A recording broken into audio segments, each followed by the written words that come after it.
Greetings, everyone. Welcome to the third podcast where we cover this, that, and the third.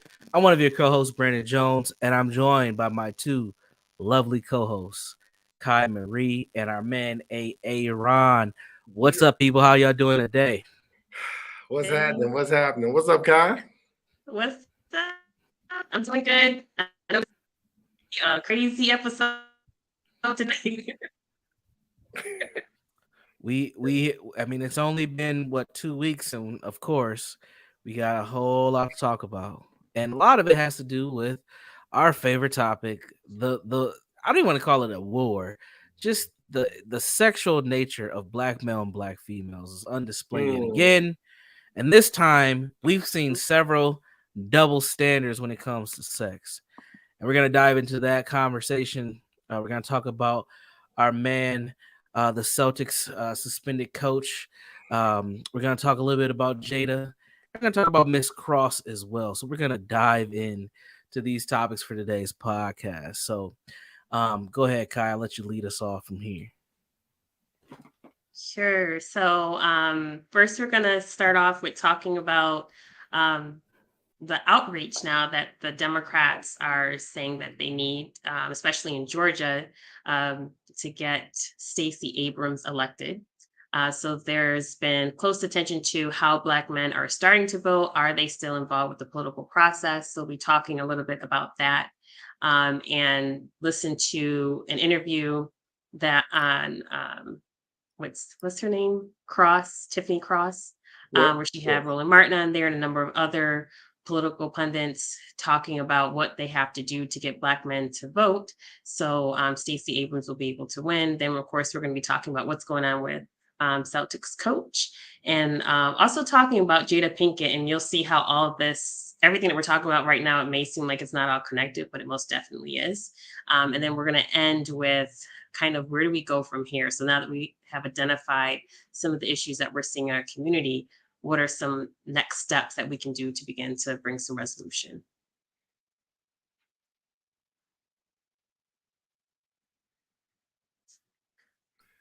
All right. We are starting off. Can you guys hear me okay? Yeah, you're good. Yeah, we starting off with a bang already. There we go. Starting off with a bang. Yes. So do you want me to play the video first, or you want to talk a little bit about? Let's give a little context and then we'll play the clips.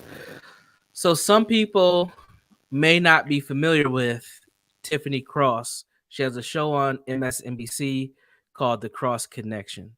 I think a good way to think about Tiffany Cross is she's kind of like Joy Reid light. She's not quite as popular as Joy Reid, but she's like right below a Joy Reid.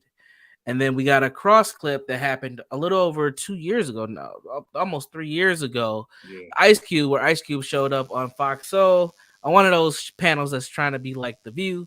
And he came on talking about the the platinum plan that he and a few economists put together. And we have this very interesting dynamic that takes place when he's talking about why he developed this plan. Him taking it both to the Democrat and Republican Party, how it was received and how he was responded to by that. And you'll notice a very distinct connection between these two clips. One clip's from over 2 years ago. The other clip was just from this past week, and how Black men are seen in the political space, how we're talked about or talked to in the political space, and what we are being told our role is by our counterparts. So anything that you all want to add with that? I'll get into it after the clip. Let's get it going, Kyle. All right, let's roll the clips.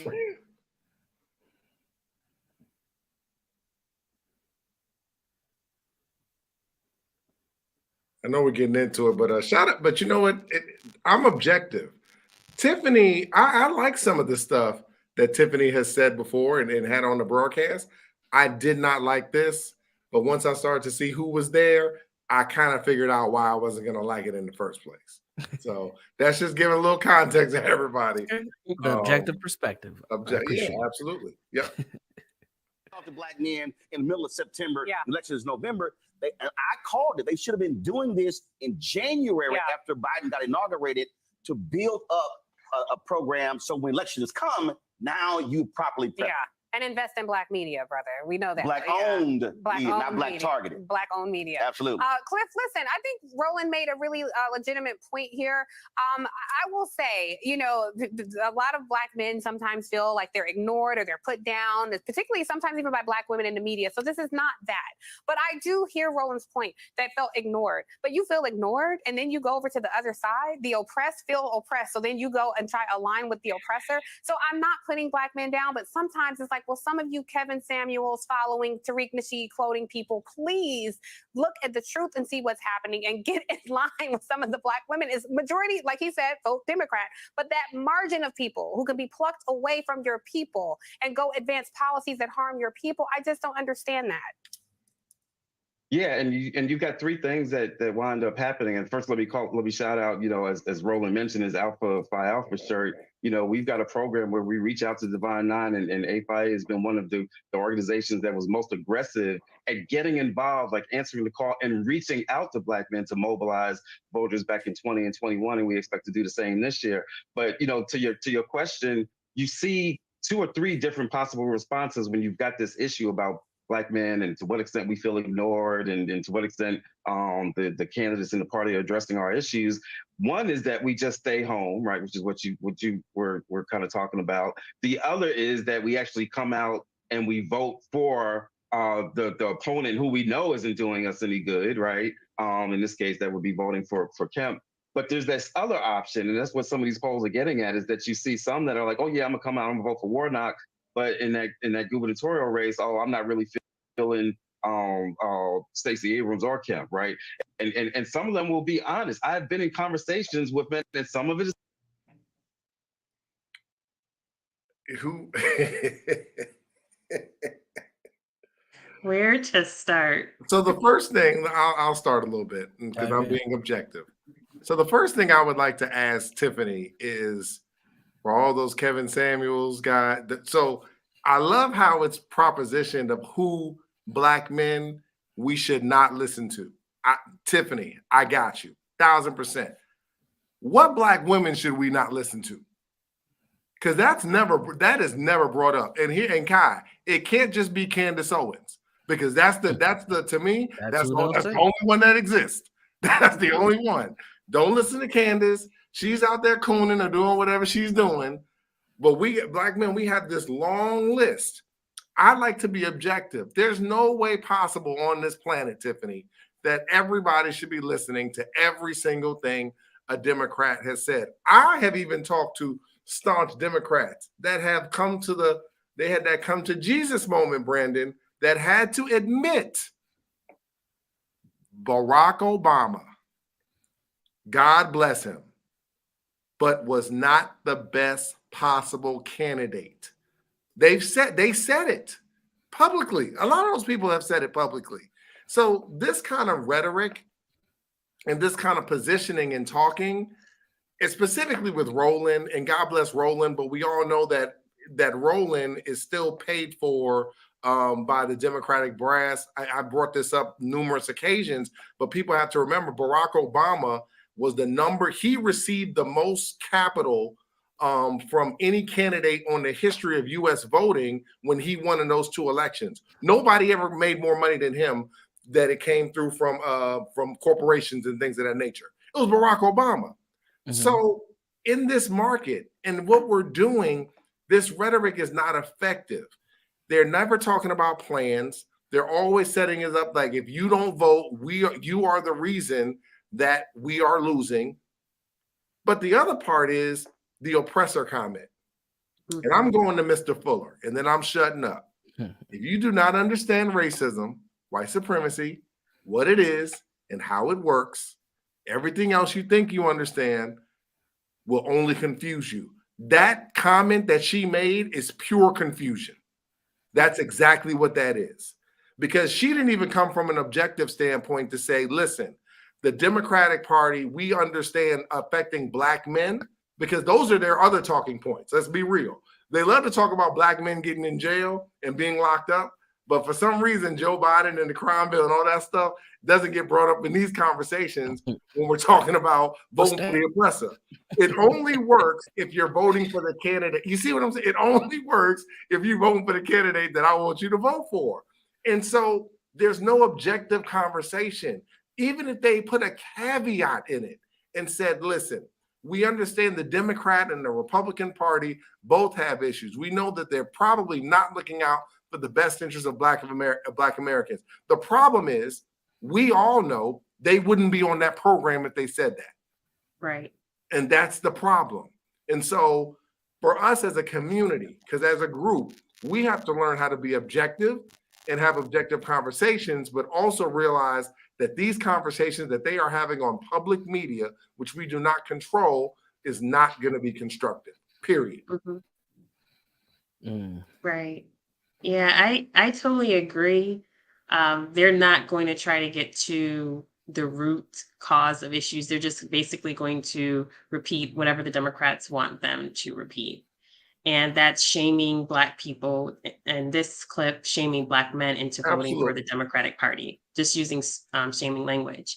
And also just this, the language that Cross used, as well as Roland Martin, I think some of the other guests that are on her program, that Black men feel that they're not a part of the dialogue. They feel they have this, it's like I don't understand why they feel that way.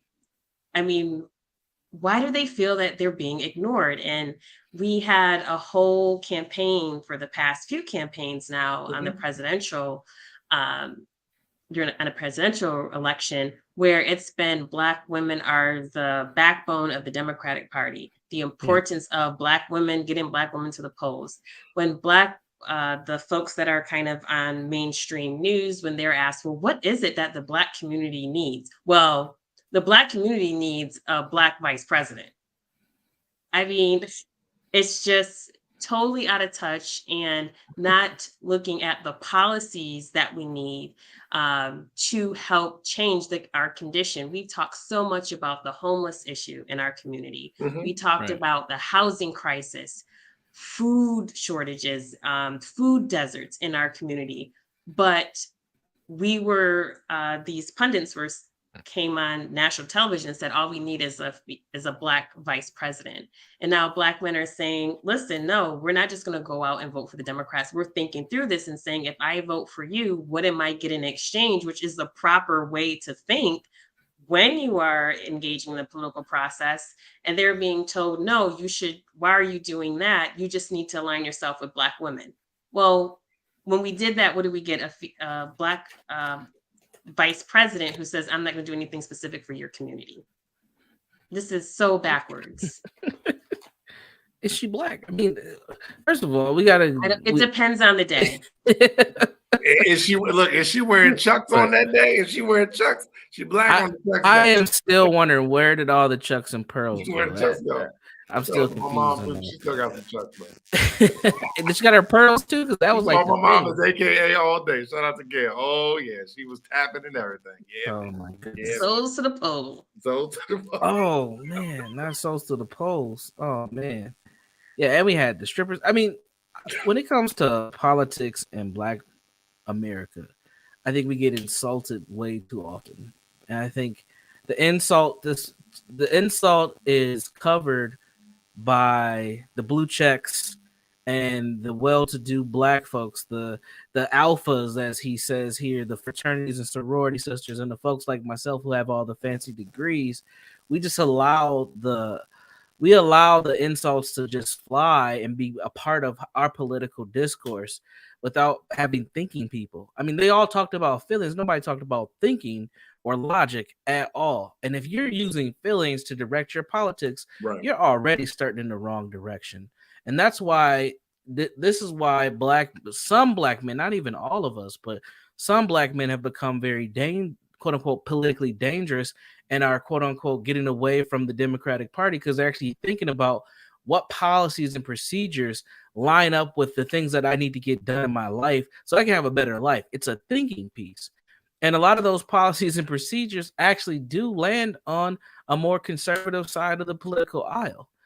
And for way too long, I mean, we're talking about, a couple of decades now, Black men have been getting the short end of the stick when it comes to democratic policies. Mhm. Now, another thing that we didn't talk about, but was somewhat spoken on, is the fact that if you go back to the last presidential debates, when they brought the Black community, where did both Biden and Trump go straight to? They talked about crime.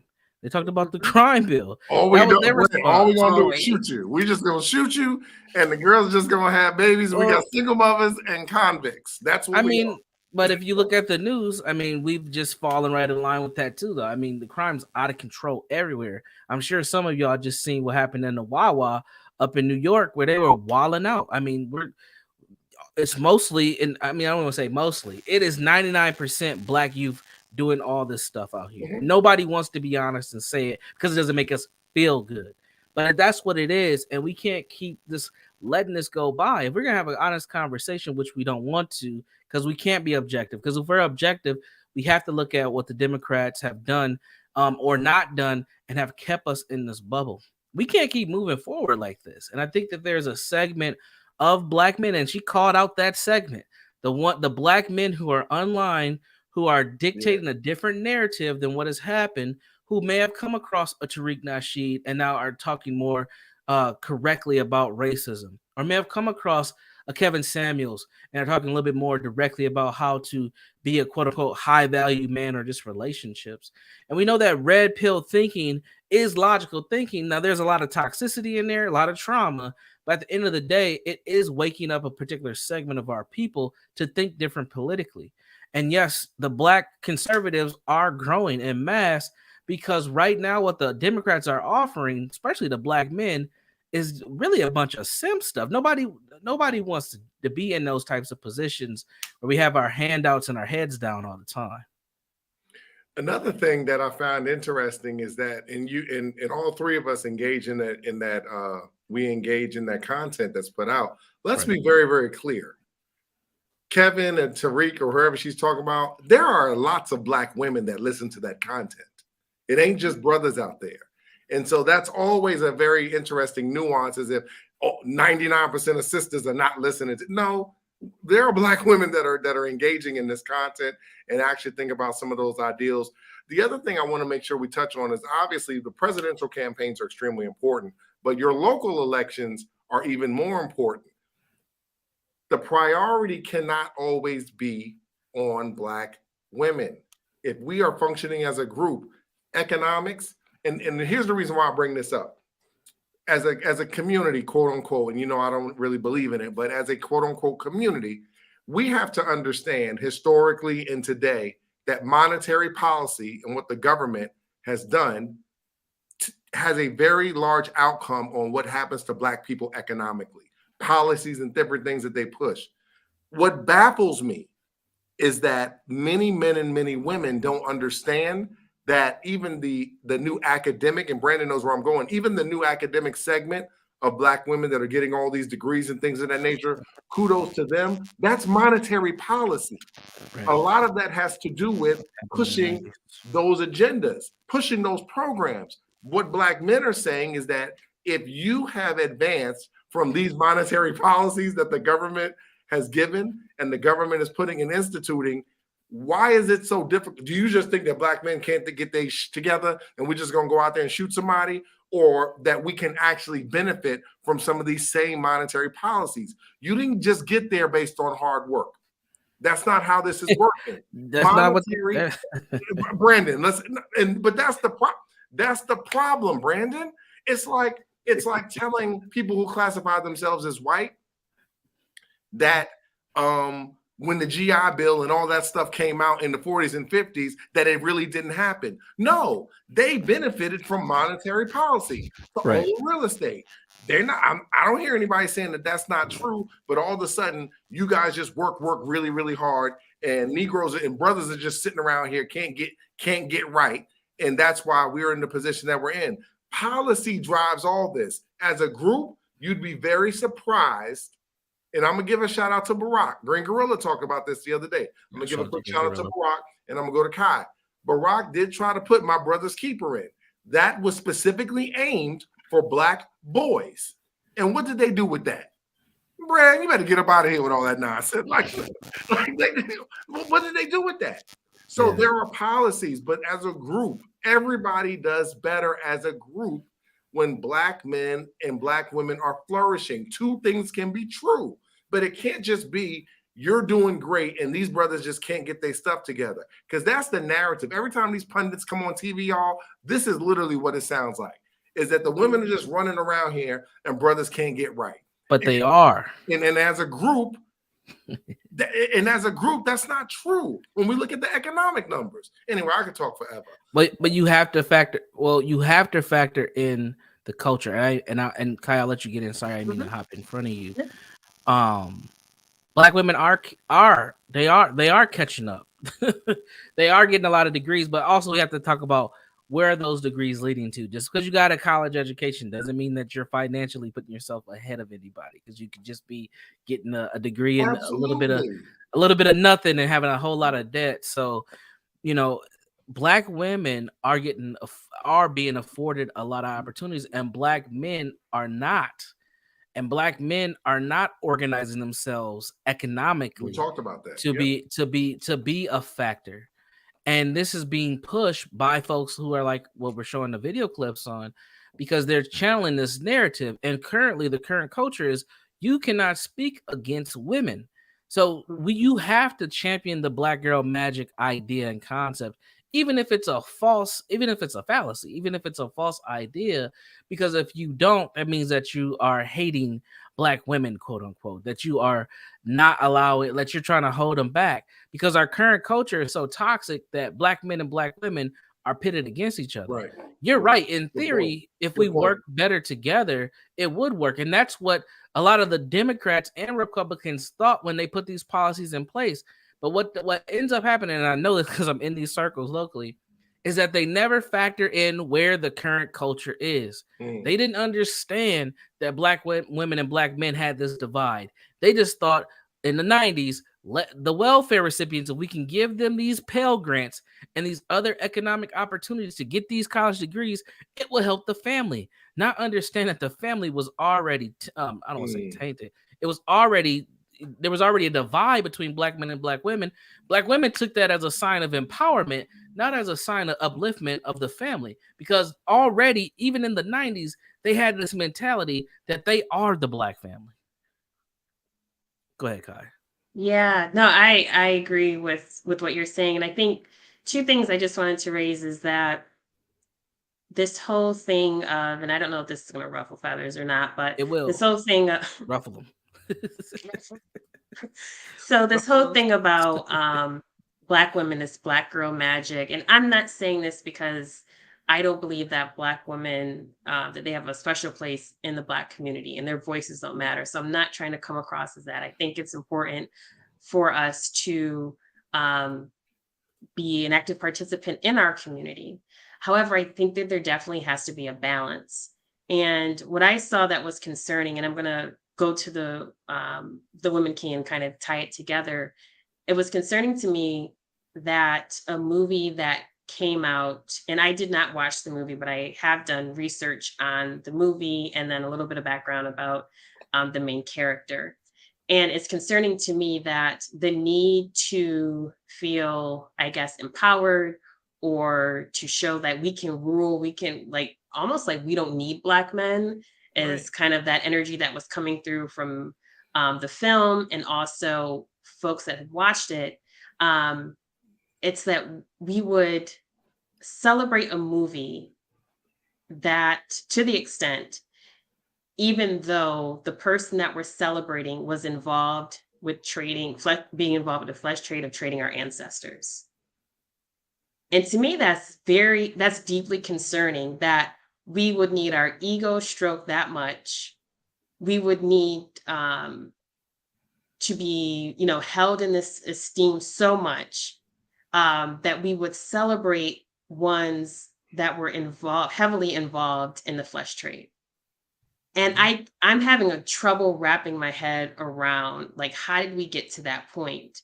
And then when we bring that issue up in dialogue, whether it be in person or on social media, it turns into where you know, people just don't want to support Black women. Black men don't want to, somehow Black men get thrown. You just don't want to support a strong Black woman lead in a movie. Or it's about the colorism conversation comes in. Yeah. And missing the whole point that why are we celebrating people that sold us into slavery? How is that something to be celebrated? Like, how did we get here to that point? And so, so that piece is very troubling to me, and we can't even have an honest dialogue about that. And yes, as far as everything that's been afforded to Black women, especially over the few years of being able to elevate them, Black women have taken advantage of those opportunities as they should. Yeah. But how is that then benefiting your community? And I'm not saying that, you know, that you get all of these, you accomplish all these things and you just kind of give everything away. But if our children are still not reading at the level that they should be, if the community is just literally going to hell in a handbasket, how are we still walking around proud of an accomplishment? So what exactly is our role in family and in community if we're fine with getting degrees, but everything else is kind of, and I'm not saying we can't do everything by ourselves, but what role do we play in beginning to fix the issues in our community? And then the other part to that is, as far as the policies that are put in play, I think it was intentional. And I'm sure that I know that we talked about this before, as far as the policies that have been put in place on the federal level, maybe state, possibly even local. The uplifting Black women creates an interesting dynamic within the Black family. So what is the role of the woman? If she's the breadwinner, she's the one with all the opportunity, where does that leave Black men? Because if you have the two of Black men and Black women working together, the two are able to create stability for each other, create stability for family, but then you also are able to compete because you have the foundation, you have the tools that you've already have begun to place within the home. The last thing that white America wants is Black families being able to compete with white families.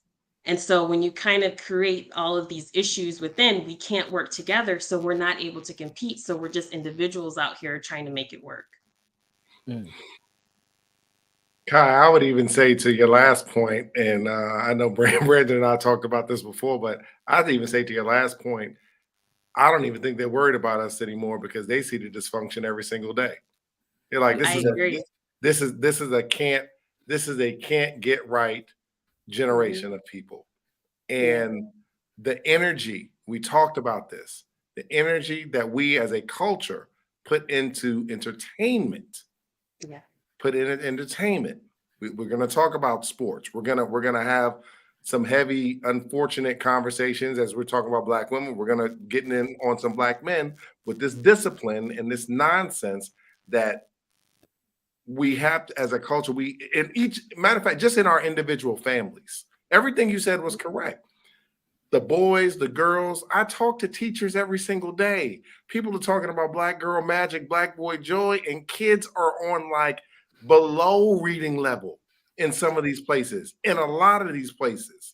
And so we always talk about as a group, like Mr. Fuller says this, what exactly are you cheering for? That's the hardest thing. And that's what makes, really, truth be told, that's what makes the code book so hard to read. Because that's what Mr. Fuller, no, seriously, because that's what, because Mr. Fuller wants us to solve problems and wants us to be excited about solving problems. Yeah, and with all this entertainment, it gets us into a fantasy land, but then we go back to our homes. Then we go back to our communities. Then we actually look at the state of where we're at and we're like, man, we got to solve some more problems. And we just put our heads down instead of just solving the daggone problems. You know, each of us, and it starts with each of us individually, but when we look at the collective group, everybody's just happy to see a Black face. That Black face don't do nothing if your kids are not on reading level. That Black face doesn't do anything if you're struggling economically or you don't have any harmony in your own freaking family. It does nothing. Zero. It's a symbol. And we like that. But again, we have to factor in class in this conversation. Question for the two of you. For your regular everyday Black folks that you know, have they been talking about going to see The Woman King, or have they gone and seen that movie? Yeah, I saw it. I even saw it. I'm a No, regular not everyday you. black person. I'm Yeah. talking about just regular, everyday black people that you talk to. Just regular folks. Yeah, Not the folks who are off in school, who are the activists, not the like just every day they just work a good job, go home. Yeah, absolutely. Yep. All right. Have they given any feedback on what they saw in the movie, how they thought about it? Yeah, they enjoyed it. Yep, enjoyed it. Powerful. Yeah, they enjoyed it. It was entertaining. Yep. Interesting. And because a lot And of it was dialogue. historical. I Oh, didn't hear historical. They I think just heard it was. some people have seen that they think it's historically accurate, which is you need to get come on. but again, that goes back to the literacy thing. But we know that Negroes were not allowed to read, so you can't really blame that on us 100%. But what we don't always understand is the black woman's role in slaves. So I put the book Daughters of the Trade, and y'all should check that book out. It is a very, very interesting dynamic that we are not told about, how black women have been used in the slave trade in many different angles. One being interracially married and helping to bring the slavers onto the shores of Africa too. So it's a very interesting book. Check that one out as well. But for the sake of time, we should transition to the next video clip so we can keep rolling. So let's transition. So with this one, what I think Aaron was saying about solving problems, we had someone who was trying to solve problems in our community. And so we're going to take a look at that clip. And like Brandon said, this is from about 2 years ago. Yeah, 2 years ago. Shout out to Cube, man.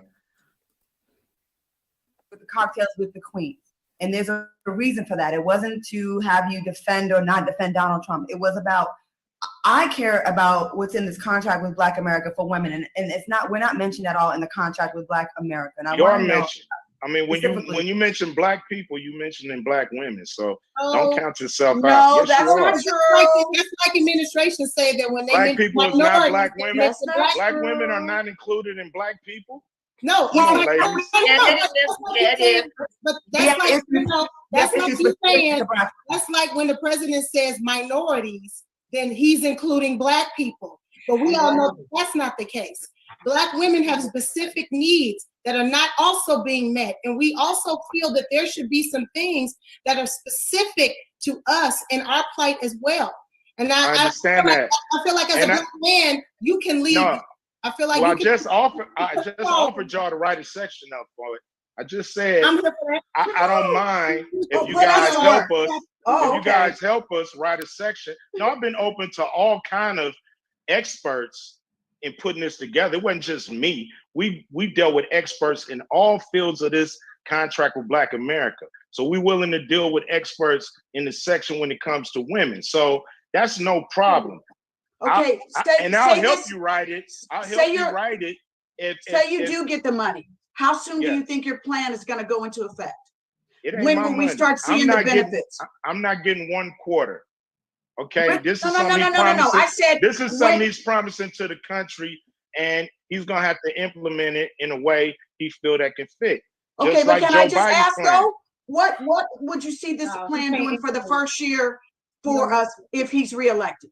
I'm not part of the administration. Well, I'm here for Black people. I'm here to talk to both administrations about the contract with Black America. The Platinum Plan is not mine. Didn't name it. Didn't put it together. All I did was meet about the contract with Black America. They added some things, and I'm willing to meet with both sides.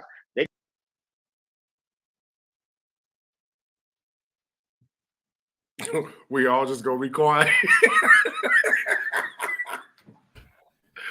I was responding to L in the chat. You know what? Let me.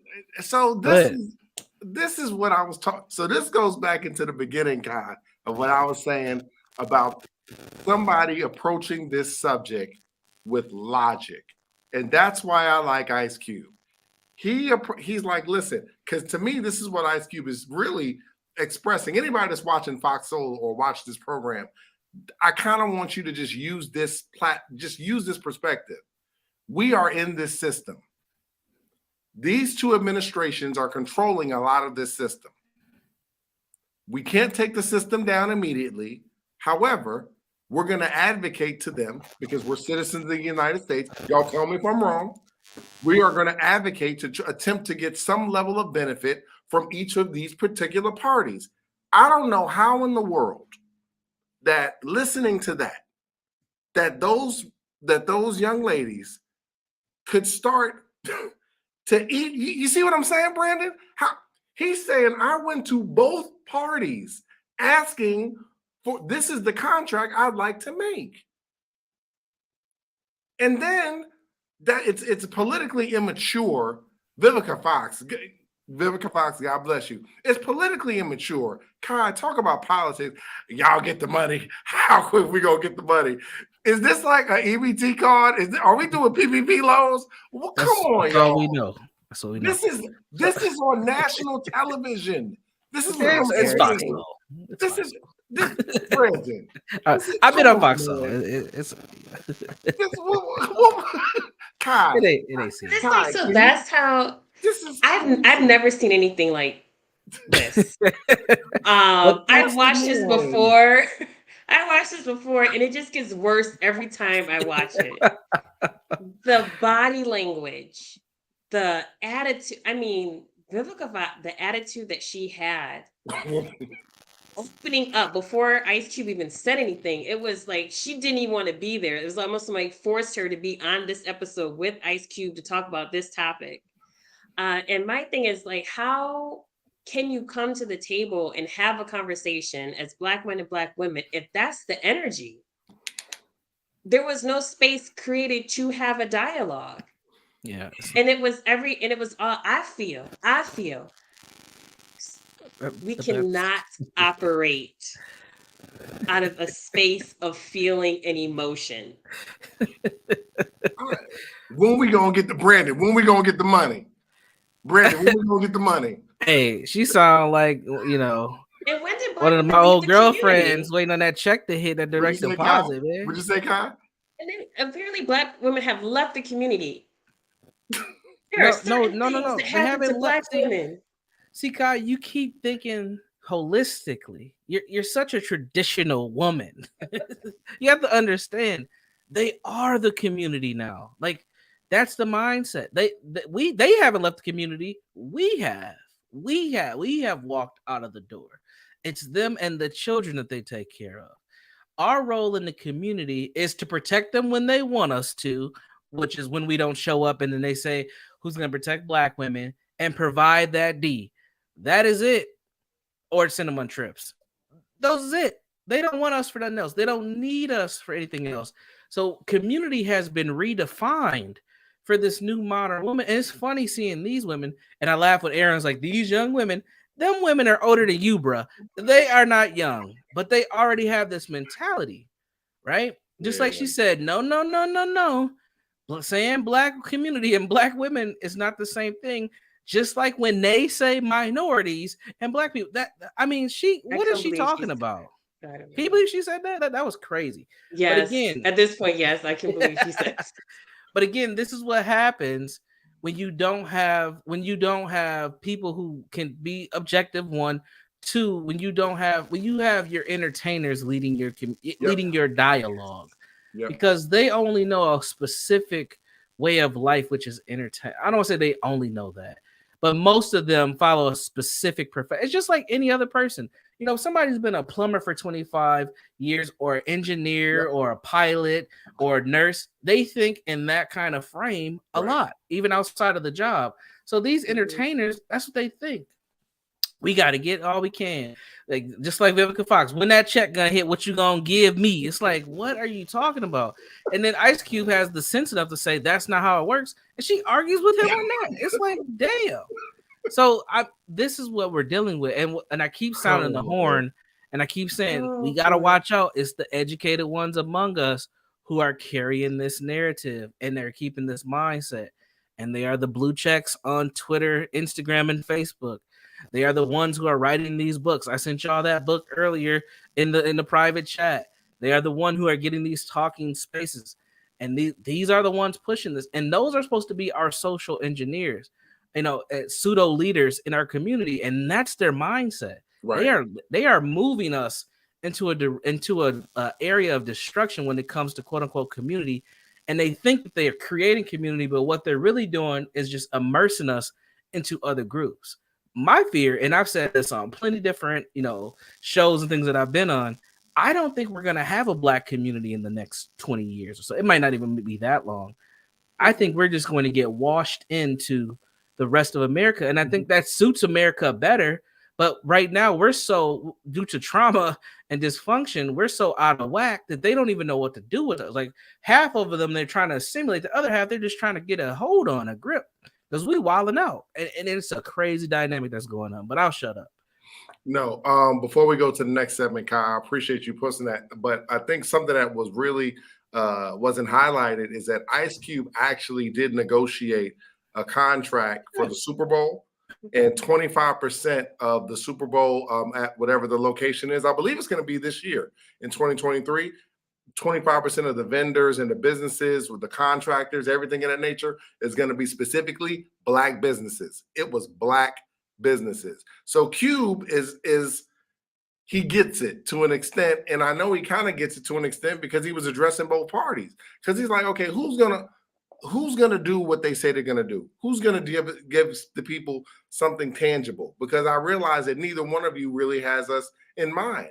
And I find it very difficult to even argue with somebody. I think you can have a constructive dialogue, but saying when we gonna get the money, that's a clip. We need to clip that up. I agree. And figure out. I have a sound deck. Get the money, Kai. Yeah, I got to get this sound deck working. I'm gonna put that in my sound deck. When are we gonna get the money? Before we go to the next segment, I just want to say, kind of leading up to our conversation tonight, and just ongoing, I've been reflecting about when I worked in politics, and I worked on campaigns, and I never thought about the Black community in the sense of this is an exchange of, so you vote for this politician that I work for, this is what policies that you should get directly for that group. I just looked at it as, this is my the candidate that I'm working for, and we want to win. And I remember going to Black churches, and we were like, okay, we gotta go get the Black vote, let's go to Black churches. And it was just like, it was this machine that you were just a part of. And I didn't think of it as, okay, we're going here, this is what to say, right? I'll coach him, this is what you say, this is what you do. And I didn't think of it as, how is this benefiting your community? I was like, this is what we got to do for the win. That's it. Yeah. And so today I was really reflecting heavily on that. And I think about these people that are like blue checks, and some of them, they know, like I understood how the game is played, but I didn't realize I was being played. And so I look at some of these blue checks, and a lot of them, they know how the game is played.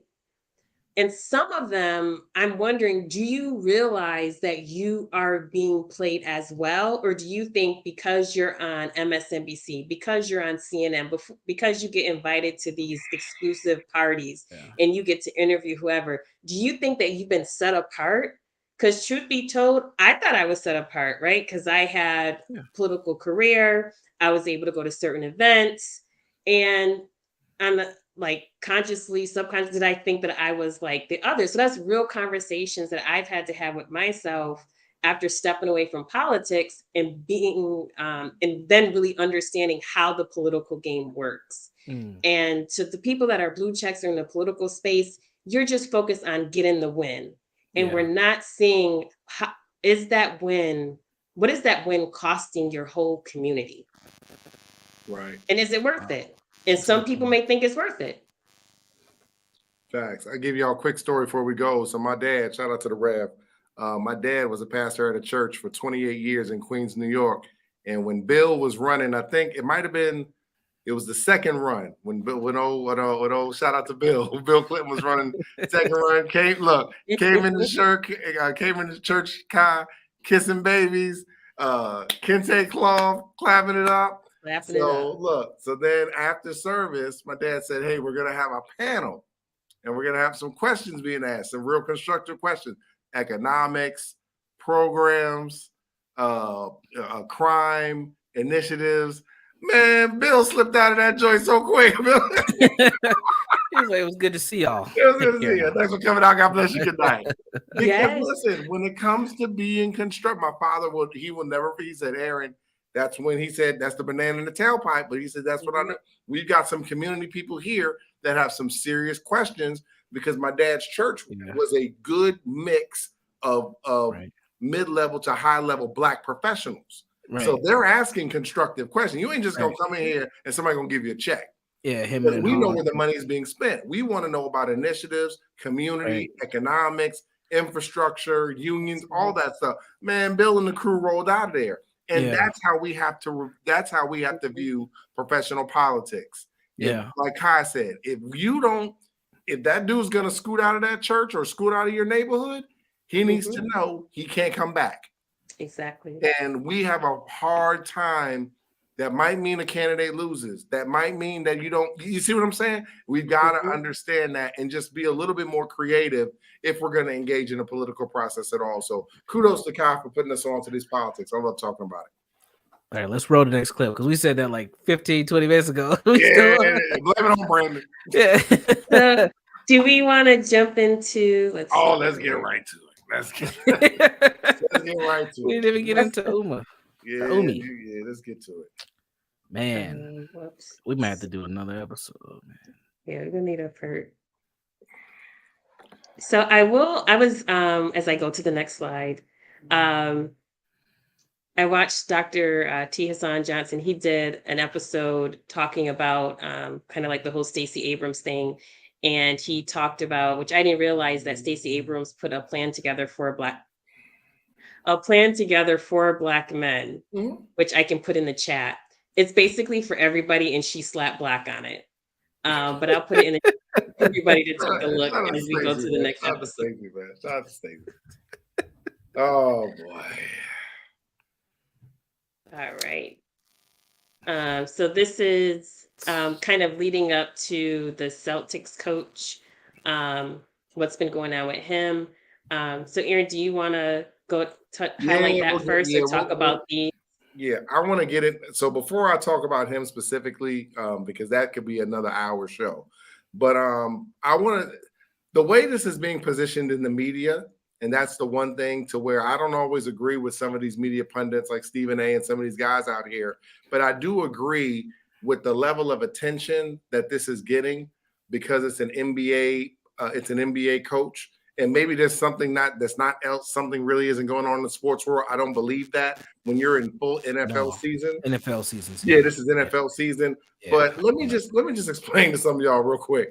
These are, first of all, the bottom one I'll even start with is the Minnesota Timberwolves. This is a year to the day fired their GM because he was having a quote unquote extramarital affair with an employee in the workplace. Ellen DeGeneres, people talked about specifically, there were layers of different employees in different positions that were just getting into bed, like Mr. Phillips says, that were having these kind of relationships. Some orgies. Rick Pitino, yeah.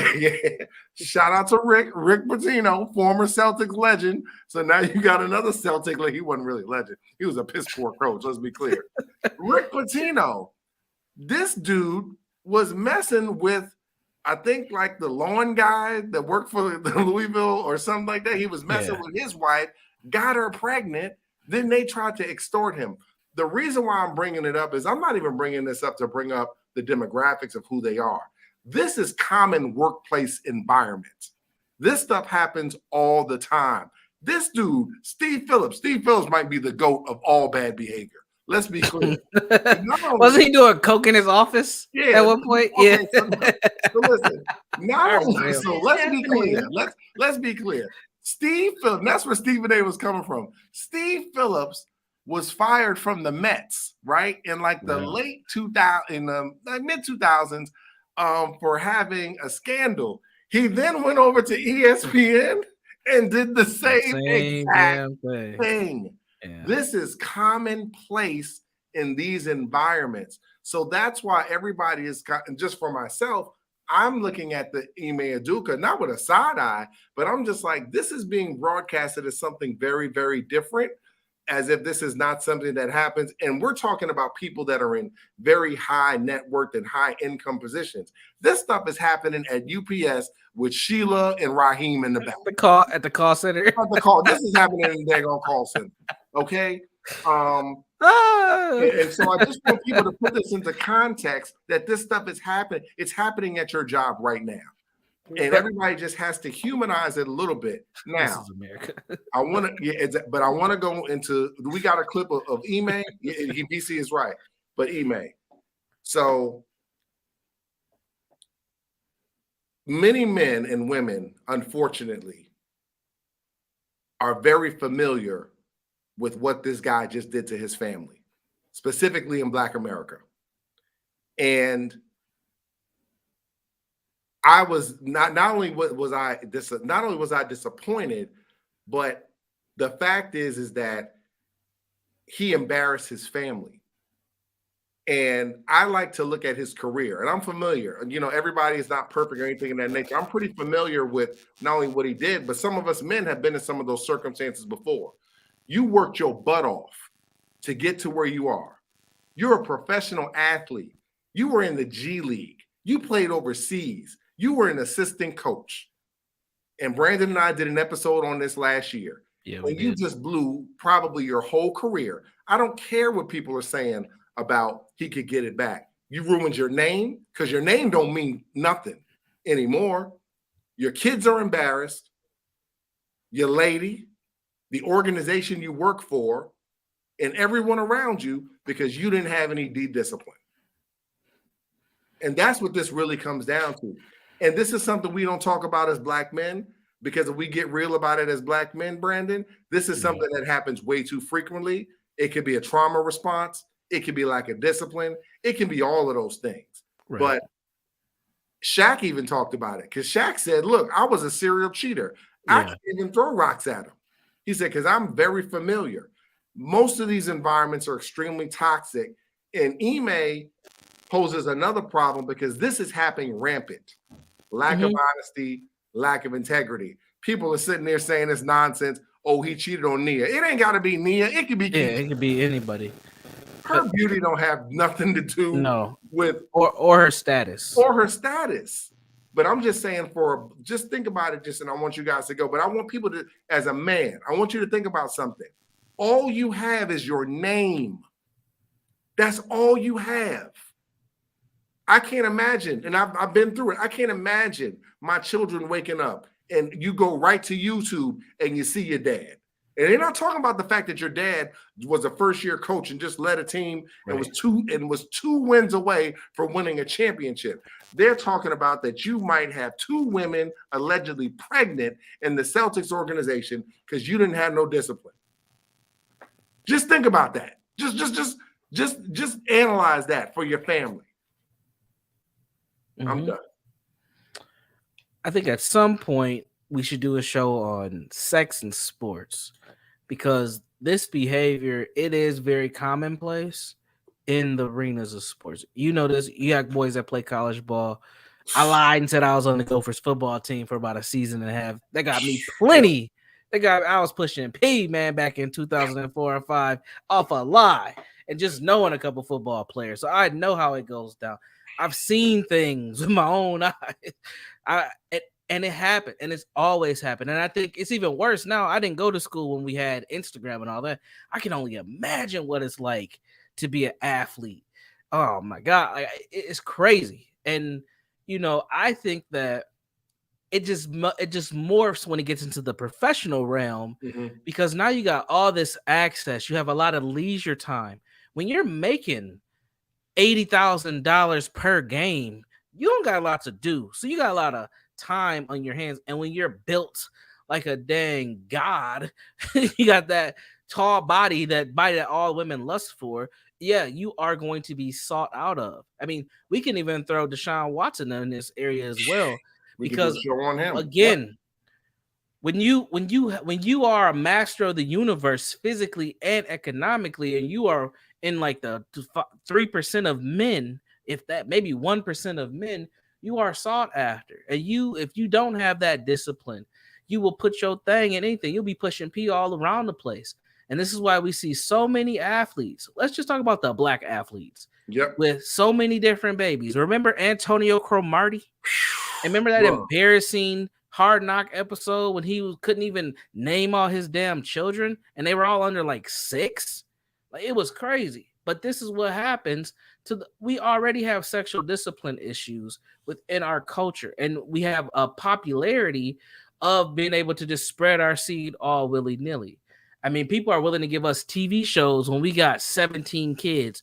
We had that rapper. I don't know if y'all seen the interview. There's a kind of like Vlad. There's a dude who I know you're talking about. Homie was on there, had all some little Memphis rapper. I think he's Young Dolph's cousin. Yeah. He got like 20 women pregnant right now, or he had 20 babies, and he's talking about he gonna have some more because he sees his legacy and having those kids, not understanding he is slowly destroying those kids' life and potentially a damn community by doing things like that.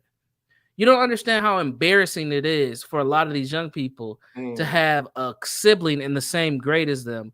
They don't really look alike and they have different last names. I've been a therapist for kids like that. And they've talked about how frustrating it is that daddy spends more time over that person's house than over this person's house. And then the other sibling talking about they don't really like their dad and wish they would go to the other person's house because of stuff like that. Like, that's sick, man. I've actually seen it where I had siblings who are really cousins because the dude got 2 cousins pregnant. So they brother, sister, and cousins at the same time. Like, we don't even think about the lives of the kids when we do this. We're just thinking about our own sexual desires when it comes to this type of stuff. And I know how men are, and it's funny because I had this talk with my wife like years ago during the pandemic, but a couple years back, and we were talking about, you know, why men cheat, why women cheat. And I told her, I was like, if the chick is bad and she's the chick who meets me at the window at Chick-fil-A, I would try to smash. I wouldn't care that she works at Chick-fil-A because it's not about her job. It's about access. I'm just trying to get that. And my wife could not understand what I was saying. And I was like, just ask some dudes, would they smash a fine chick who works at Chick-fil-A? Professional dudes. And every dude she asked said yes. Because that's how our brains are wired and our sexual desires. Where a woman might not necessarily do that. They may, but they usually are trying to swing up, right? They're trying to swing up branch, not necessarily low branch, because they're looking to, secure their nest.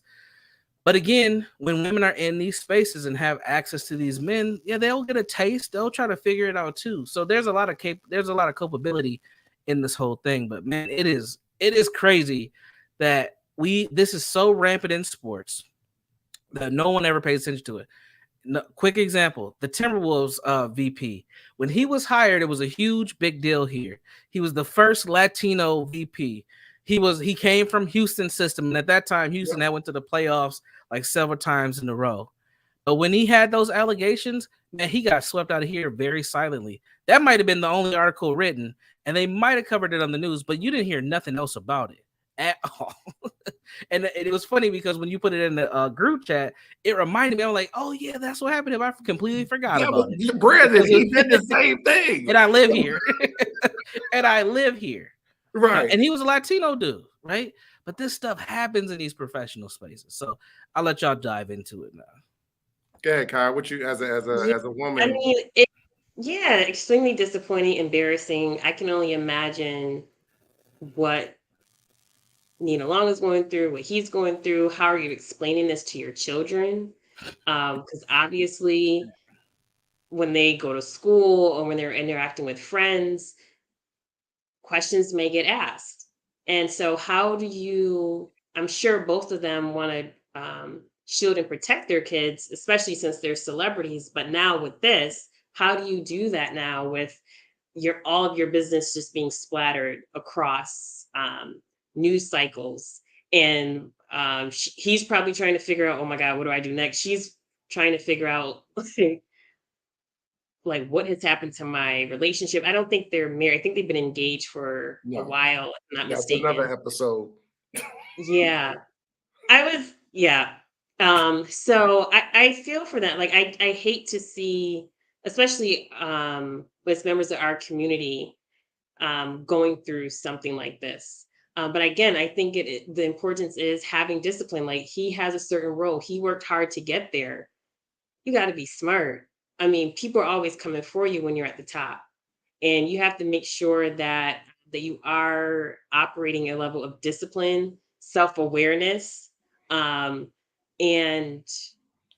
it was just extremely disappointing to see, and I feel for the family.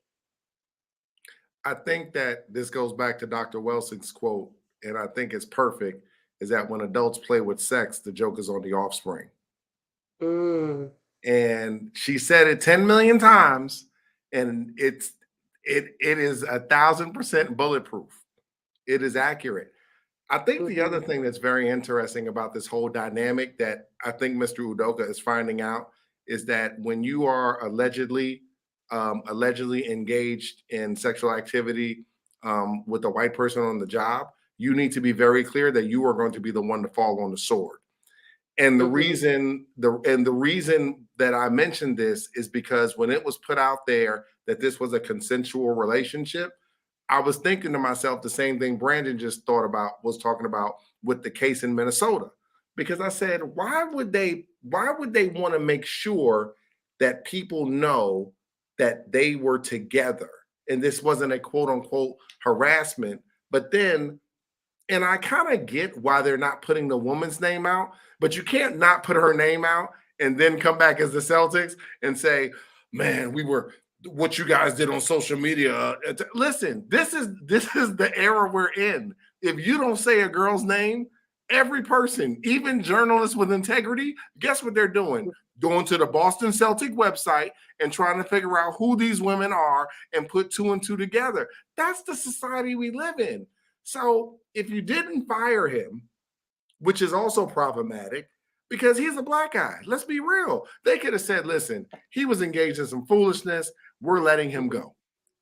But the fact that they didn't let him go also means they're protecting somebody important in the organization. There's something that they don't want to come out that is making this thing really, really funky. Because listen, Mr. Udoka is not the first guy to lose his job over messing around with a woman at the workplace. He was not going to be the first. He will not be the last. So I just think that the way that is being portrayed, again, Stephen A. Smith, don't always agree with him, but he's like, listen, this stuff happens every single day. Why is Ime Udoka the new guy on the block? And I'm not protecting him because I think he should lose his job. Go away, period. But why is this now? He's going to be the face of it. Deshaun Watson is now the face of massages. Ime Udoka, you just became the face of workplace no, seriously, think about it. You just became the face of workplace relationships. And so, God forbid, there's children that come out of this. Obviously, TMZ and the Daily Mail, they're going to do their job because they on it right now. So this is going to come out. But, man, it's just funky all around. And as men, we really have to be aware of not only our surroundings, but the OGs. I had OGs tell me, you learn, unfortunately, a lot of us learn lessons at the wrong times, but we need more men to basically say, dude, you cannot eat where you you cannot do that. I'm about to dive off the deep end. You ready? Let's go, dude. Let's go, dude. Do you remember when he got hired and then Black Twitter found out that he was with Nia Long? Yeah, and how the women were like, oh, he's so fine. Ooh, she lucky. Y'all create this stuff too. You have responsibility in this environment as well. No one wants to have that part of the dialogue. And that's why Malika Andrews is going so hard to protect women. That's why a lot of folks, that's why we're having this discourse for several days, is because there is some culpability in this. Because that lusting for this man and him with his salt and pepper beard, what do you think he's going to do? What do you think he's going to do? And that's the same thing that happens with athletes. And it's the double standard. That's why we threw Jada and August Alsina in here. Because when a woman steps into having a relationship, it's okay. We should protect her. She's just, soiling her raw oats and doing her thing. But when a man does it, it becomes a double standard. And it's both messy. I don't agree with either one of them. And I think that at the end of the day, we have to think about our children and think about why are we doing this. Sex is definitely used for pleasure, it's used for production, but it's also used for power. And a lot of people who find themselves in powerful positions end up abusing that piece. And that's what we're seeing here is the abuse of the power. So it should not be okay for one person to do it and not okay for another person. It should just be straight up not okay in general, especially when children are involved. Yeah, I totally agree. And I know I keep going back to the political part, but that's where my background is. That's why you're here. But yeah, but the thing is, like, this whole like cheating and double life, this was common in politics. Talk about it, Kai. Common. I remember I did an internship in Albany. This is when I was in college. And we were warned not to intern for certain elected officials. Wow. Now, damn. Why are they still elected officials? That's crazy. Wow. But that's how common it was. Another thing is there was different events that would take place, like happy hours or other type of events that would take place legislatively. And because of so many instances of inappropriate behavior with interns were no longer allowed to go to these events. Wow. Yep. So it's known the what's going on with interns and their elected officials. Some elected officials, again, they lost their seat because of inappropriate behavior. Some of them, though, depending on how powerful they are, it's known, but nothing can happen to them. They're protected. And so if that's going on with the interns, you can only imagine what's happening with staff. Ilhan Omar. I forgot about that. Oh, yeah. Yeah, it was not that long ago. How'd you forget? Look, she left her Somali husband. She broke not only traditional ethnic cultural customs, but religious customs to get with her chief fundraiser, a white dude, and still with him to this day. And no one said anything about that. I think the kids. She wielded a little bit more power than Ime Udoka. I'm gonna just put that out there. Talk about it, man. Come on, let's stop this game here. Let's has a little bit more political. We don't even have to go to Clinton. We got the new Clinton right here. Ilhan, come on, man.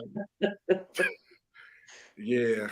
But there definitely is a double standard, of course. And again, I'm not defending bad behavior at all. But there definitely is a double standard when it comes to when men cheat, when women cheat. I found it interesting when the whole thing with Jada Pinkett, the entanglement. She did get dragged. So I'm not trying to say that she didn't get dragged. I mean, some Black women did call her out and say, like, what are you doing? But also it was her son's friend who was like in crises. Right. Pray mantis, man. She's just, just like, how do you look over and she's like, yeah, I just needed to feel good again. With a guy who's your son's friend who's having some mental health issues and substance use. I mean, to just look past all of that, I think that speaks to also that men in our society cannot be the victim. Bingo. And so, and again, I'm not trying to move away from the issue with Coach, but I think that if we're going to talk about fidelity and when we come together to have family relationship, what is the expectation for both people and how do you remain committed to each other? Not saying you don't have ups and downs and what have you, but what do you need to do to make that relationship work so that way you can stay committed to each other and honor your vows? One more thing, and I think this is really important, and this is something that we don't talk about, but we've seen this, I've seen this. People don't when people are engaging in these behaviors, engaging in these poor decisions, you're thinking very selfishly, and you're not thinking about the other people's response. When you're thinking about men and messing with their wives, they will kill you. Literally, I've seen it. I've seen men, they will kill you. When you thinking about I'm not sure if you guys have seen that story, but there was a woman, I think she might have been in New York, and she found out that her boyfriend was cheating, and she drove to the grocery store. Y'all probably saw that she went to the grocery store. She's in a car, and she sees the boyfriend walking into the grocery store. She drives about 80 miles an hour in a parking lot, hits the boyfriend, kills a pedestrian, gets out of the car, starts to beat him up, and gets back into the car. Emotion, passion kill. And another emotion, passion kill. Another woman in New York City found out husband was cheating, all these things of that nature, said, I'm not going to kill him, going to kill the children and myself. Yep. Yeah, I've seen a lot of stories like that. Listen, people are not wired, humans are not wired correctly to even try to objectively function with some of this kind of stuff. Like, for real. And truth be told, the problem is that even when you work through it, your kids end up on Brandon's couch. No, but this is what people don't want to talk about. Oh, they're gonna work through it. Yo, this is what Ime is gonna see. He's not gonna see it now. But when you cause the destruction of a family, there's a death, and in death there's mourning. Kids mourn in different ways, y'all. It ain't just some kids are quiet, some kids act out. Some kids don't act out, and some kids, they just hate your guts forever. He doesn't know how his children or his family is going to respond to him, all because of one decision that he could have changed. Yeah. And as men, this is something we consciously need to think about, because at the end of the day, the power is ours. It's not just the women. You can be in that environment, but you don't have to jump in that bed with that white woman, Ime. Let's be clear. You don't have to do it. It is not like somebody says, hey, you don't get an extra prize, bro. Like, you know what I'm saying? Like, all you get is this. Like, this is the result. And so we just have to be honest about it. But people are not cognitively thinking. I mean, when I saw that lady run over that guy, and I'm sitting there saying, and mind you, Kai, remember, she killed the pedestrian. She killed the guy. She didn't kill the boyfriend. Yeah. She killed somebody else because she was mad about a relationship. And that's the way we have to start thinking about this. And maybe that'll help. But Mr. Fuller says there's the two most powerful forces on the face of the earth is white supremacy and sex. Sex. Yep. And could I just add? Oh, sorry, you were going to say something? No. Also, I just want to say for our community, I think it's important for us also to take away from this that we should not have celebrities as relationship goals. Oh my God. We don't know these people. We don't know. Yeah, we don't know. We don't know what is going on behind closed doors. And I think for us, like when we remember the whole thing with Jay-Z, I don't know whatever happened when like he got hemmed up in the elevator. And it's like, oh yeah, that's right. Solange, like, you don't cheat on me. And it's just like, we are way too invested in relationships that we're not in. Facts. And we need to focus on clip that up. Clip it up. Yeah, we need to focus on what are we doing in our relationships, and are we preparing ourselves to be in relationship? That's what we need to focus on. And one last thing we did include, I just wanted to mention why Michael B. Jordan and Lori Harvey, and again, they were relationship goals, right? And so when they broke up, and who knows, some people say that this wasn't a real relationship, it was all for publicity. I don't know. I don't care enough. But the point is that they broke up, and what came out of it was that he wanted something that was serious, and Harvey wasn't ready for that type of commitment. And so I did see a lot of women coming out, and Black women saying like, yeah, she's too young for commitment. So it's kind of like, I want women that are listening to take away, like, what do we want in relationships. So you have someone supposedly, if that's true, that is ready for commitment, long-term relationship, build a future with you, and you don't want that. We have Future out here having kids by whomever, right? He's got like what, 6 kids? Somebody said he had 12. Somebody gave him 12 the other day. 12 kids. Hey, So it's like, he's just trying to keep up with Nick Cannon. It's all the same.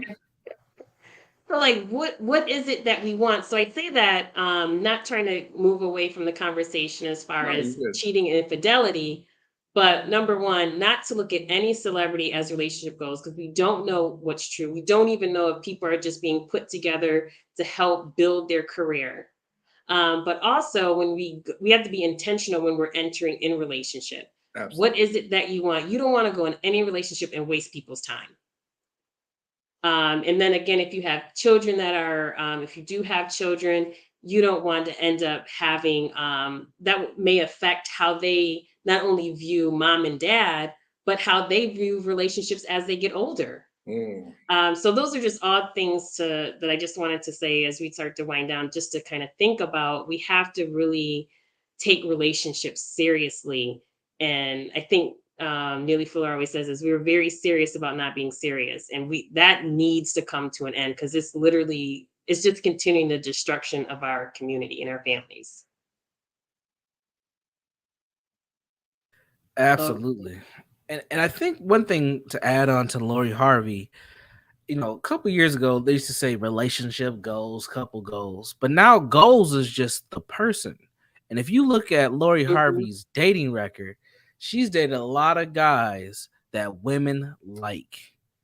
So she is goals, and she's 25. She's drop dead gorgeous. She looks good. I ain't gonna lie. But she is goals for a lot of young Black women, and they are following in their own way that path. They're following that Meg Thee Stallion. Now we got Ice Spice path. I'm gonna get what I can get, because these dudes is nothing but a munch. Let them eat me for lunch so I can keep moving forward. And that's the narrative. That's the whole city girls mentality. And a lot of these young women, the half of the millennial classes, I always say, these Gen Zs and these alphas, that's their disposition on relationships.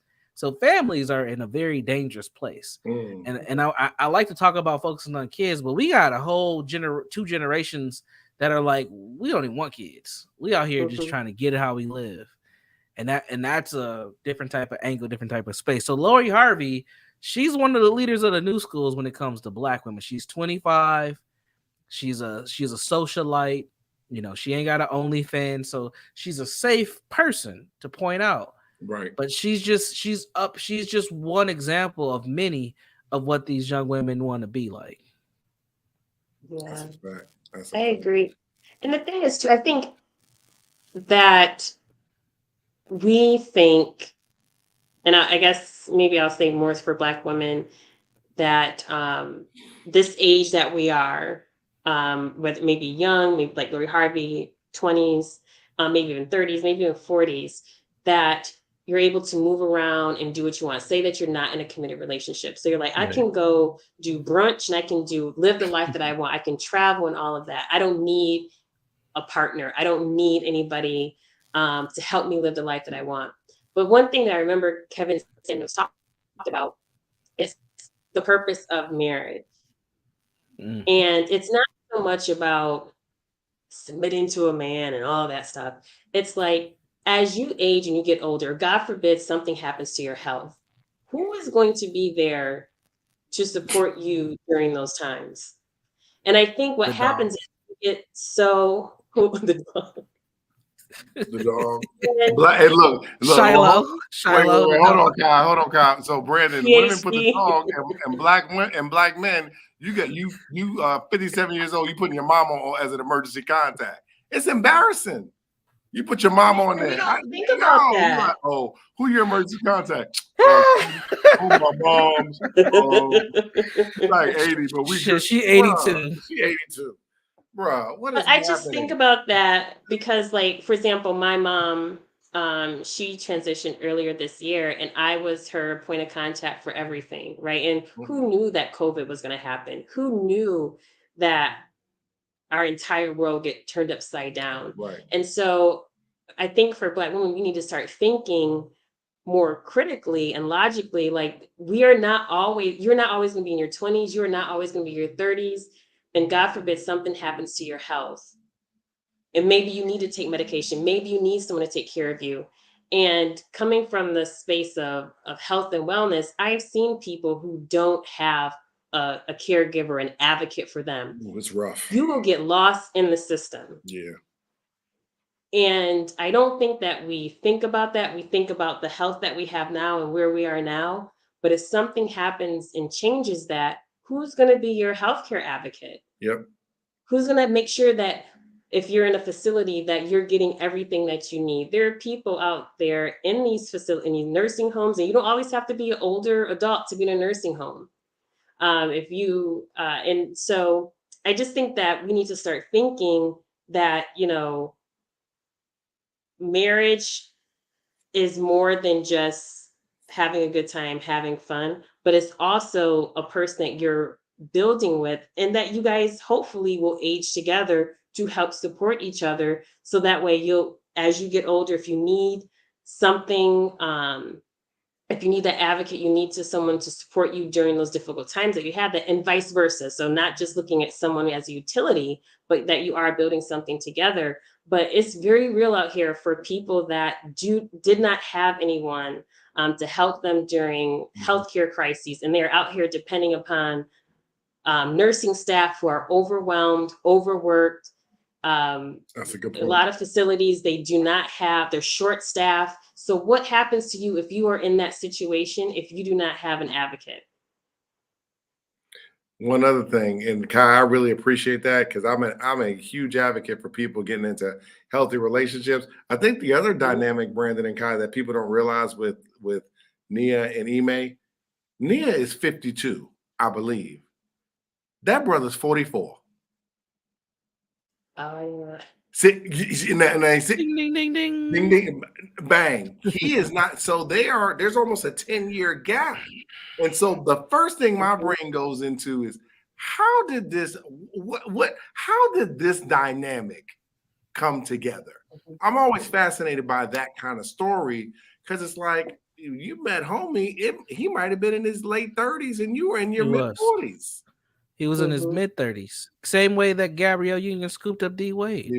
You have that fantasy of that woman. He's seen all the movies she was in. Nia Long in the cherry thong with the lights on. Yes. It's my opportunity. I'm gonna take it no matter where she's at. Yeah. Yeah, that's crazy, man. Yeah, I didn't realize that age dynamic. I didn't either. When it's men and women, but it was women. Yeah, shout out to BC, his dream came true. Now he's living a nightmare, bro. Well, that's his fault. Yeah. Oh, yeah. 1,000%. But yeah, he had a dream, and now he created a absolute nightmare, man. Absolute nightmare. So take heed, fellas. Take heed, man. Ooh, man, we have to have some discipline, gentlemen. We yes, when opportunity presents itself, doesn't mean that you should take it. Facts. But it does happen. And when you are, quote unquote, like I like to say, the master of the universe, you're over 6 foot tall. You make more than 6 figures. You may have more than 6 inches that you're packing. You may have a 6-pack. You are going to get access to women, but that doesn't mean you should utilize it. Think about what happens if this fails. It saved my life a lot of different times. That doesn't mean I didn't take no risk and no chances, but I have.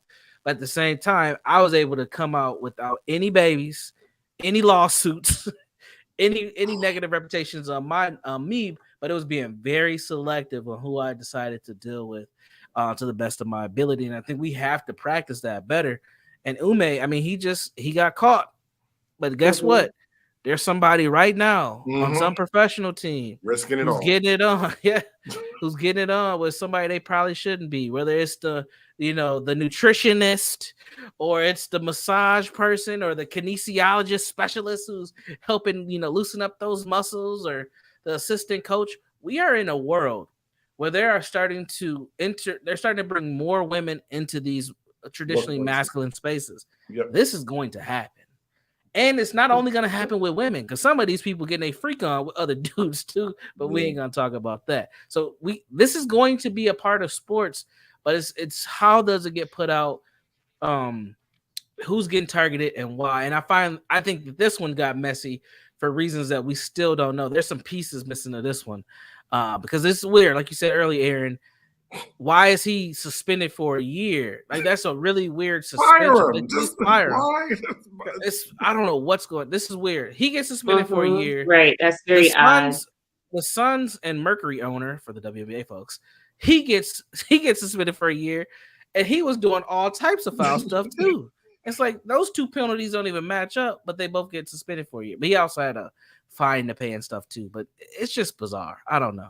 Yeah. Well, last thing I just want the fellas, but this is just directly at men. I want everybody to think about this though. There's 32 NBA teams. He was one of 32. Think about that. There's only 32 jobs in this corporation in a $1 billion brand.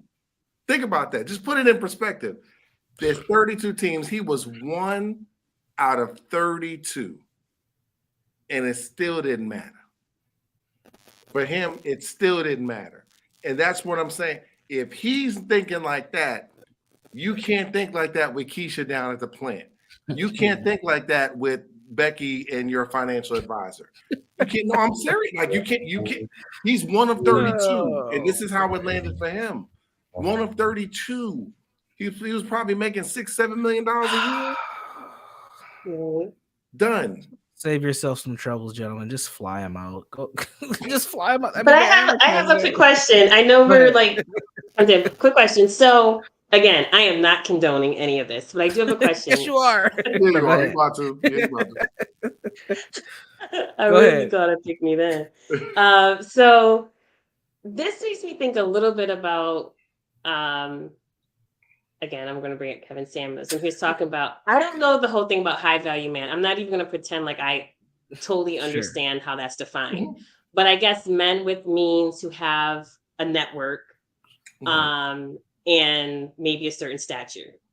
So, and he was saying that those type of men, because you have more access to women, most likely that you're going to have your wife, but you're going to have women on the side. Am I saying for the most part? Yes, yes, somewhat that you have the opportunity to do that.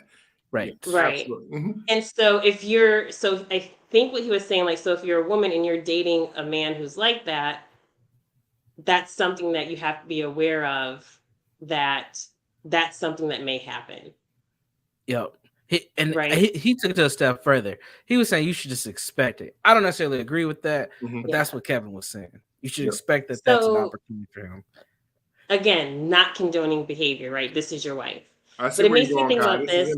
The whole thing with Adam, is it Adam Levine? Maroon 5? Yeah. So is not condoning, but is there something to that? Yes. Where if you listen, if you are a woman, you decide, because I think Neo's going through a divorce right now. Supposedly he cheated on his wife. So my question is, was there some truth to what he was saying? Like, should we just throw it all out, or is that something to explore about the reality of dating men that are a certain level in society, in culture, or whatever? 1,000%. And I think the one thing that that people don't remember, and this is, and Brandon, I want Brandon to go, is that before so everybody remembers Kobe and Shaq, they played for the Lakers. One of the main reasons that they had a beef was not only what they were doing on the court, but when Kobe was going through that little trial and everything, and Shaq had said something negative about him, Kobe said, I don't know if Brandon remembers this, Kobe came out and said, look, I don't pay my broads like Shaq does. Yeah. And I don't make my women sign NDAs, non-disclosure agreements. So this is very, very common and prevalent everywhere. And there has to be an expectation. And I think that's the reality, that maybe that's the issue in these positions, that men and women are not talking about that. The one thing you said, see, Kyle, I thought you were going somewhere different. I know we got to finish. But when I was thinking about Ime and Nia, I was like, Ime was not the prize in that relationship. It was her. No. It was her. Yeah, for him. Yeah. Yeah, for him. But in a lot of cases, I agree with you, Kai. It's the guy. And the women, you have to understand, you got to have the temperament, but you just have to know, okay, these are the environments that he's going to be in. And I do agree with that. Sometimes people don't realize some of these guys are just in, and I wish we could put it up there. What's this fool's name? Bust down Tatiana. What's that fool's name? Oh, Blueface. Blueface. Yeah. Blueface stated that he had sex with like 1,000 women in like 6 months. Oh, easy. Literally. And somebody said, well, how is that possible? I said, because this guy is always in environments to where that's all people want to do. That's all they want to do. And it's cool. So it's possible. But if you know your guy or your gal is in that environment, because we're not going to, but your lady is in those environments, you have to be cognizant and aware that this is a possibility. Yeah, if your lady works for the local radio station, and when people come in town for a concert and they stop at her station, good luck, bro. She gonna be with Waka Flocka. Good luck. No, I mean, I'm just saying that because that stuff happens. Not Waka Flocka, man. Hey, Waka Flocka. It might be Waka one night, the baby another. Who knows? There might be somebody even lower on the totem pole. Yeah. But it happens. I mean, that's the light. I don't even want to. I'm going to answer your question, but I'm not going to use entertainment and sports. Yeah. Yes, this concept of high value men and access to women or other men, is historical. I mean, we see it in almost every depiction of the Victorian times.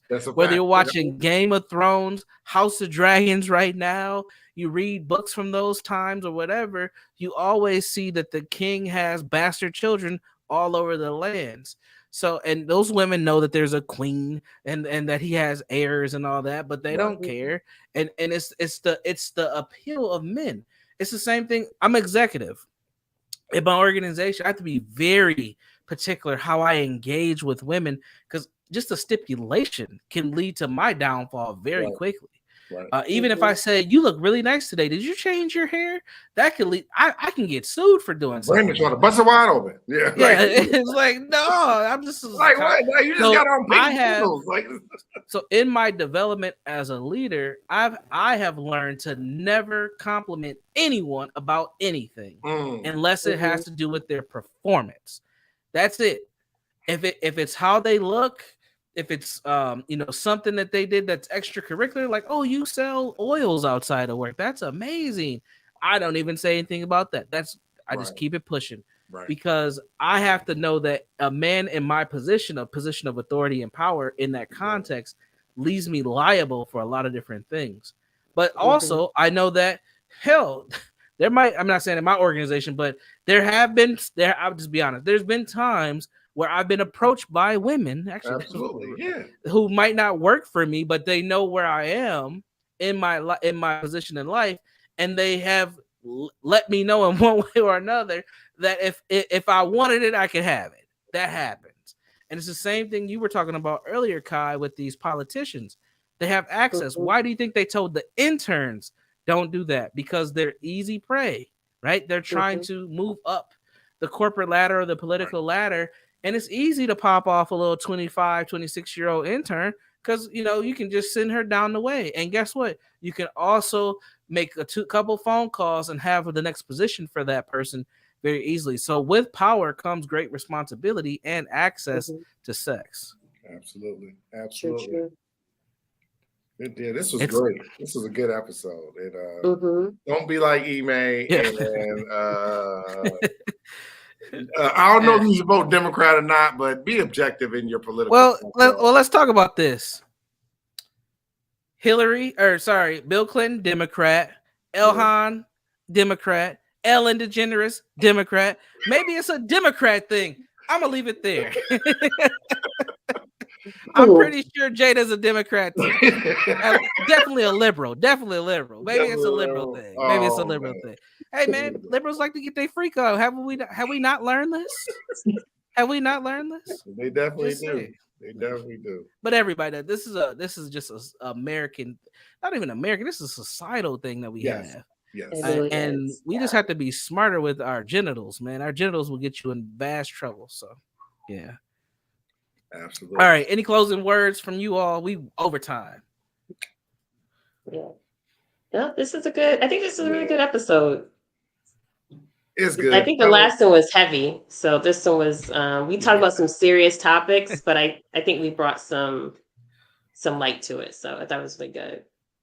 Yeah, Absolutely. man. Fellas, just like Brandon said, look, if you ain't gotta be 6 feet. Some of these brothers 5'2", getting approached by women that's 4'1". Hey, So you gotta, if you got power, money, status, yeah. Look, it Fresh and don't matter, fit. man. Fellas, you have to be cognizant of your environment. And if it sounds like a bad idea, truth be told, it probably is. Leave it alone. Look, man. Keep it moving. You'll be happy with your decision later on. For sure. Fresh from Fresh and Fit gets girls. A lot of those girls on the show. That dude's. Let me stop. It doesn't matter how corny you are. If you have status, you get access. To sex. That's it. I mean, Myron's popping off. He got in trouble for popping off one of the girls too. It happens, man. It happens. So anyway, because I might have to work with those guys at some point in time in my life, so I should shut up, talk about them on these airways. But it's just the truth, man. It is what it is. Exercise, all right. discipline. That's a good discipline. Work. When we say exercise that muscle, we're not saying utilize the tool. We're saying protect factors. Protect yourself, protect your family, protect your reputation, guys. And girls too. Don't get you saw Ellen up there, whole organization busting it wide open. Y'all don't want to be like Ellen. So. Please be safe out there. These streets are reckless. All right, we'll see y'all folks in 2 weeks with another good episode of The Third. This is The Third Podcast where we cover this, that, and the third. Be well, friends. Peace.